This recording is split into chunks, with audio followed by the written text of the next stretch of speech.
Alright, I wanted to include the Gary Newman song, Cars. You know how it goes. Here in my car, I go safest of all. I can lock up my doors. It's the only way to live in cars. You know this song. But last time I did that in a video, I got hit with a copyright claim, so I am not taking that risk again of playing a song with like all those record labels in there involved and just I don't want that on my channel, so I'm just gonna start this video without doing that and for all future videos, so apologies for that. Anyway, cars. They go vroom vroom. We use them to get around from point A to point B. For many, they're a status symbol representing pride with freedom sprinkled on top. Well, in my country, good old United States of America, it seems that in many places you need a car just to run basic errands. Post office, grocery store, whatever. And then you wonder why Americans are so fat. Well, it's not entirely their fault. It's the infrastructure. The transportational priorities made it this way. For many years, I was under the impression that the United States developed around the automobile because it's a newer country than so many of our, say, European counterparts. I was wrong. We used to have an ample network of streetcars, trams. Is there a difference between the two? Anyway, trains, buses to get around, especially starting in the latter half of the 19th century, with many people moving from farms and like more rural areas to cities than ever before. But after World War II, something happened that would tarnish this seemingly efficient transportation network we already had in place. Suburbs. And along with the suburbs, the automobile exploded in popularity and affordability. But wait a minute, how can all these new drivers who want to get their hands on this automobile that suddenly is affordable, how do they get around with all the public transit networks that already exist in a lot of these cities and towns? Oh, that's easy. Just tear it all up and make way for big roads with lots of pavement. Okay, but what about getting from city to city? President Eisenhower enters the chat. How about an interstate highway? And there you have it, the beginning of car dependency, a trend that continues to this very day with no signs of stopping. Now, in some cities, it's worse than others, such as Houston, Jacksonville, Detroit, Cincinnati, Kansas City, Nashville, to name a few. If you don't have a car in any of these aforementioned cities, you are screwed beyond belief. However, in cities like Boston, New York, Philadelphia, Chicago, where I live, Portland, Seattle, to name a few there, you can get around without having a car in most parts. The suburban communities around these cities, well, they got their own thing going on with transport. So, you see, cars are heavily favored over pedestrian walkways and public transport. And holy crap, did this scare me for over 2 years of running errands in the suburbs without a car. When I worked part-time at a grocery store, I would walk to and from there. And sometimes it was not so easy, especially in the winter. Roads, which were like 4 lanes both ways when I got like near my place of employment, were plowed. Sidewalks, who gives a shit about those? Yeah, so I had to walk on far ends of the road and hope I didn't get hit by a car. Parking lots I utilized quite a lot in this scenario when possible. And it wasn't even a scenario, I actually had to do it. And what was insane is I saw all of this car-centric infrastructure as normal and just the way it was. It wasn't until I traveled to Europe 3 times now and counting that I realized it doesn't have to be this way.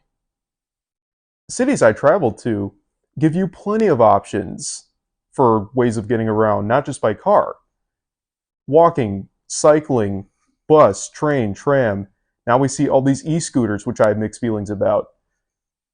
The YouTube channel Not Just Bikes also really opened my eyes to this problem that not only exists here, but in Canada as well, and Australia. You guys too, you also have a very car-centric infrastructure in like society.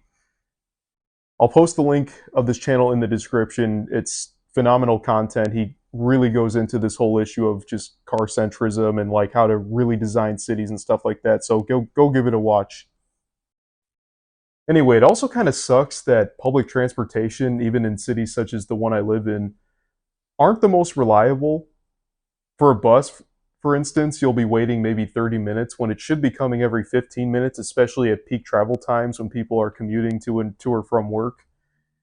Heck, the other day, coming back from work when I was riding the L, the red line, there was police activity going on for like much of the line, and they had to let us off a stop before mine.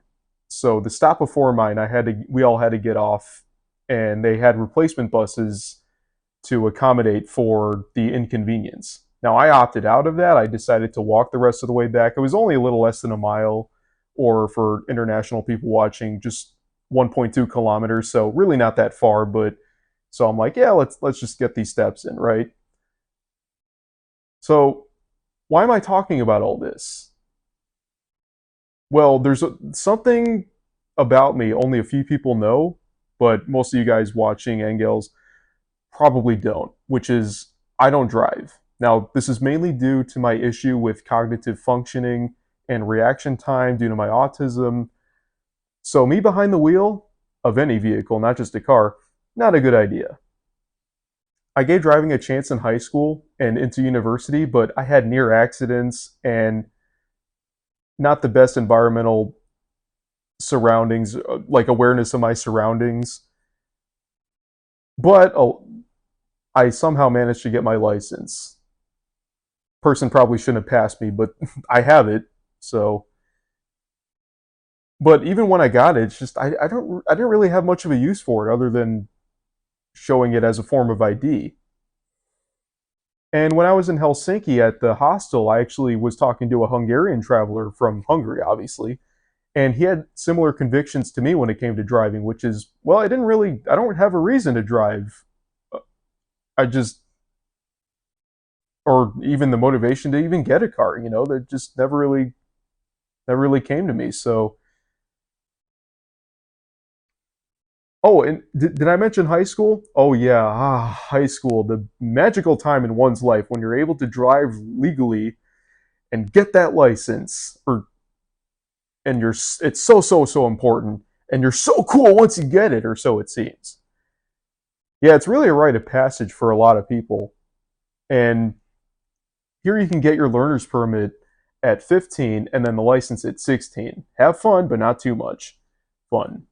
Yeah, let the car dependency begin. This is where it all starts. Now, this is the main reason why I didn't really ask anyone out in high school, any girls out, because I feel like they would expect me to drive them places like to the movie theater or the dance or whatever place it was. And I was probably right. But this is where it begins. If you don't have a car, society just leaves you behind and tosses you aside like a used condom, leaving you feeling completely useless, isolated, everything under the sun. I've also had girls say, "You need a car to date me." Or I'll tell them my situation and they're just utterly shocked and they're like, "Wait, but how do you get around?" And I tell them, "Well, it's easy where I live. I'm able to. I get around." And when I went to university in DeKalb, Illinois, Northern Illinois University, yeah, there were times where I would take walks up Sycamore Road or Route 23, if you know what I'm talking about. And the roads there are massive. They're like, swear, like 4 lanes in each direction. There's a sidewalk, yeah, but it's like, wow, is it intimidating to even be on the sidewalk with all those cars passing you by. And I always got the impression that they looked at someone like me or anyone else walking as like poor and underprivileged and, someone who was just isolated and left out of society, like I said, or at least that's how I interpreted probably when they saw someone like me walking. And this obviously isn't the case in most parts of Europe, or where you can get around by foot or bicycle, and the distance between places are not nearly that big as opposed to like here. So anyway, this is the first video I did back from my vacation, the third time in Europe, obviously, the whole Nordic trip plus. So hopefully you enjoyed the video, and I really hope change is made on this front where it's needed, but unfortunately, I wouldn't hold my breath.